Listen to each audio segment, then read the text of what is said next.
Let's do an example from section 8-6 where we're doing a hypothesis test for a standard deviation. We have our requirements that the sample has to be simple and random, and the population has to come from a normal distribution, or has to be normally distributed. We will be using a chi-square distribution for this problem, and this is our formula for our test statistic. The chi-squared critical values can be found in table A4, and the degrees of freedom would be n minus 1. So here's our problem. It's asking us to check, well, it says the golfing association requires the standard deviation of the diameter of golf ball has to be less than 0.006 inch. Determine whether the ball conforms to this requirement at the 0.01 level. So this is a version of a quality control. So imagine if you're producing all these golf balls, if you have a lot of variation, then that's not good. So what they want to do is they want to keep their standard deviation to be as small as possible, and I guess 0.006 inches their requirement for that. Alright, let's set up our hypothesis test for this problem. Our claim, we want our claim to be that the standard deviation of the diameter of golf ball should be less than that. So let's get that written.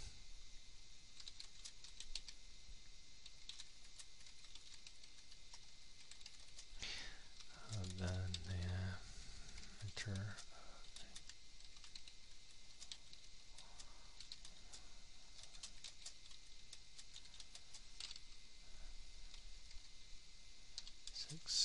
Inch,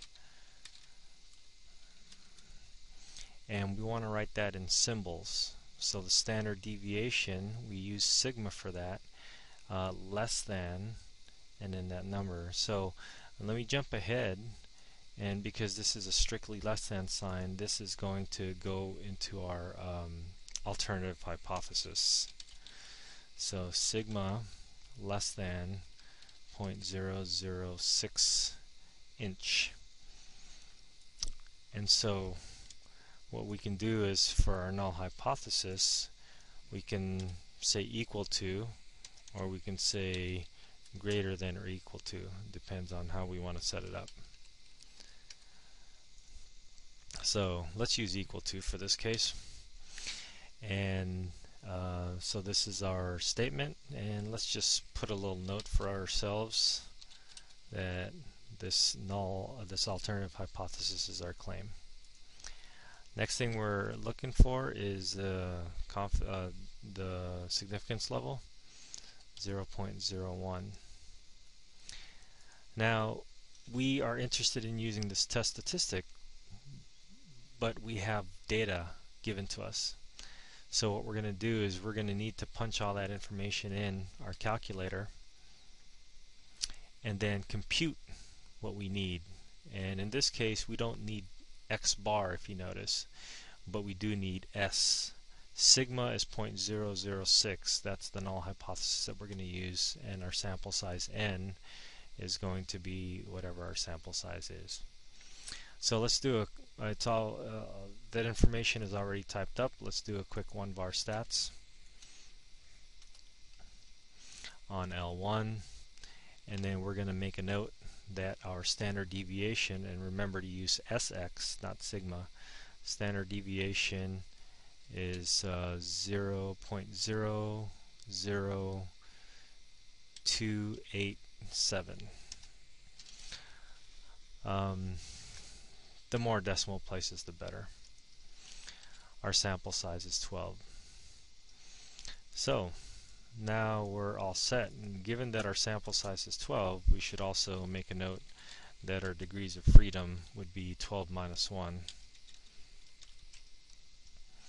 And so this is going to help us work out our critical values. So let us find our critical value.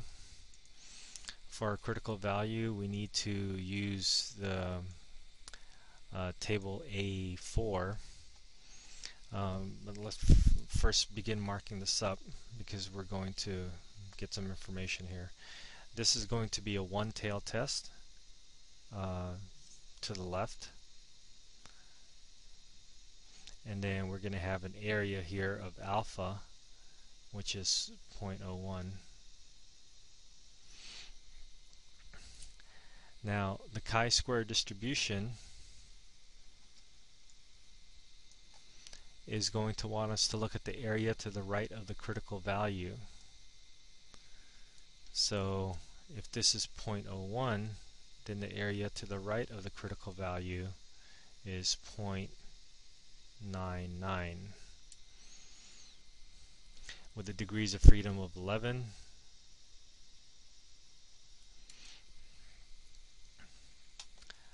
our critical value, degrees of freedom 11 and 0.99, so that would be 3.053.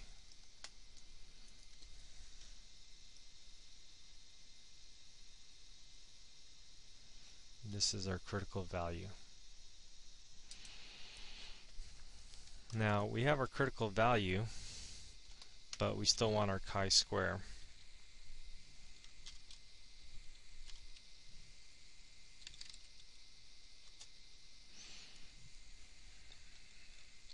So our chi-square is going to equal to, looks like we have an n minus 1. So n minus 1, we got that to be 11, and we want to multiply by our s, 0.00287, and we want to square that.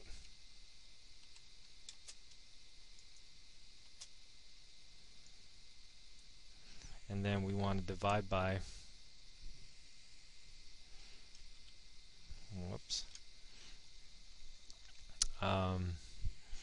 let's just put divide by here. And we were dividing by sigma, 0.006, and then we're going to square that as well. So let's just punch this in our calculator. We have 11 times 0.00287, square that, and then we'll divide by, and then we have 0.006, and then square that again.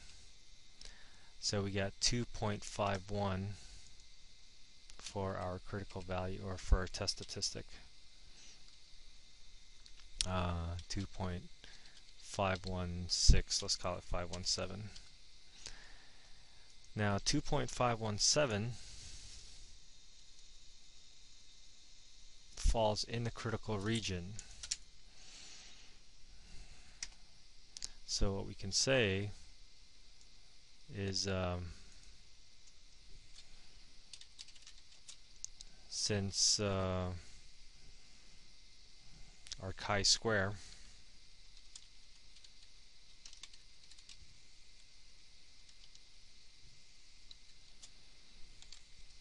which is equal to 2.517 falls in the critical region, we reject the null hypothesis. So in rejecting the null hypothesis, we come up with our conclusion, and our conclusion is again based on that flow chart.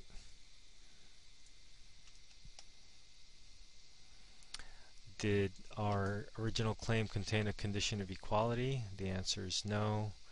Did we reject the null hypothesis? The answer is yes. So we're looking at this third block over here. It looks like our sample data is going to support the claim.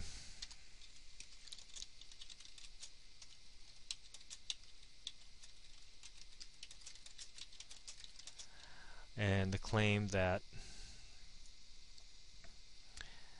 I'll just copy and paste exactly what it says in the claim, that the standard deviation of diameters of golf ball is